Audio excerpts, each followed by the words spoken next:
Good morning guys! Ang ganda ng gising ko for today. And of course, ang una kong ginagawa guys ay nag-check ng weather sa labas.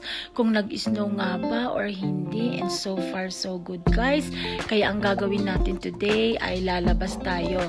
Tumawag si mom-in-law kagabi para ipag-drive siya sa bangko. So sabi ko yes, why not? Kaya ayan, ang una kong ginawa ay nagpunta sa aking living room para maglinis-linis na. Siyempre ayaw nating malis ng bahay ng marumi, right? So, eto na nga guys, chinek ko na ang aking spider plant na matagal ko nang dapat gustong itapon. Pero dahil galing nga yun kay mom-in-law, hindi ko siya matapon-tapon guys. At eto na nga, nagmamadali tayo maglinis. At ayan guys, dahil maliit lang ang ating living room, nasimulan ko na rin at natapos ang aking paglilinis. Kaya eto na nga, fast forward tayo guys, naligo na ako, kumain na, at eto nakabihis na ako. So, yan ang ating pa-outfit for today. Ayan. O diba? Hindi siya pang malamig at dahil kailangan pa rin nating mag-jacket, of course, naglagay pa rin tayo ng jacket guys to make it sure na hindi tayo giginawin sa labas. At eto nga guys, paglabas ko nagulat ako dahil malamig pa rin talaga. May wind chill na kasama. At papunta na nga ako sa aking sasakyan ng time na yan at ako'y kinakabahan at baka kako'y punong-puno ng snow ang aking sasakyan.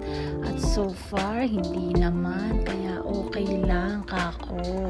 At bago nga pala tayo pumunta sa aking mother-in-law guys, naisipan ko ngang pumunta na rin ng nail salon muna. Dadaan muna tayo doon para magpapalit na ng color ng aking nails. At ayan na nga, nagre-ready na ako. At sa loob nga ng sasakyan ay ganun pa rin, napakalamig pa rin dahil nga syempre magdamag nga namang itong hindi nasindihan. Ayan, at dyan nga guys ay nagre-ready na ako dahil nga nasa harapan na ako ng nail salon na yan.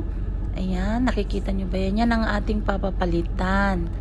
Every 3 weeks ko nga palang pinapalitan yung aking nail color guys. Ayan, nakita nyo naman, nandyan na ako. Si kuya yung ating nail tech ngayon. At yeah, daig niya pa ang babae guys. At to fast forward nga, nandito na ako kay mother-in-law. Ayan, nasa bangko na kami. At napansin nga niya yung aking kuko. Sabi niya napakaganda raw. Ayan ang ating bagong kulay sa ating nails. Nagustuhan niya. Sabi niya ang ganda-ganda daw. Kasi favorite nga naman niya yan. At ng aking asawa ang, ano bang tawag dyan? Emerald green. Pero may sparkly siya. At ayan, nag-aantay pa rin kami dyan, guys. Yung may voice fast forward cover, ulit ayan. tayo, guys. Ayan, nandyan na kami sa kanyang apartment. Dumaan nga pala kami sa A&W para kumuha ng pagkain. At nirewardan niya pa ako ng $150, guys. Panggas ko nga daw yun.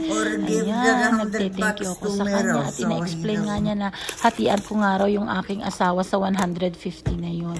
So, kumuha sila ng tigisa nilang burger ni Ate Erica at fries. At ako naman yung sweet potato. Ayan.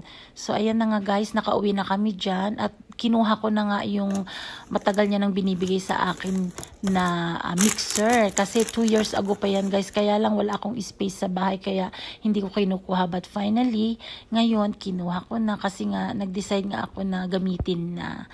So, ayan na lang for today guys. Bye-bye. See you on next day or next vlog. Thank you mom-in-law sa mixer na to. Paalam!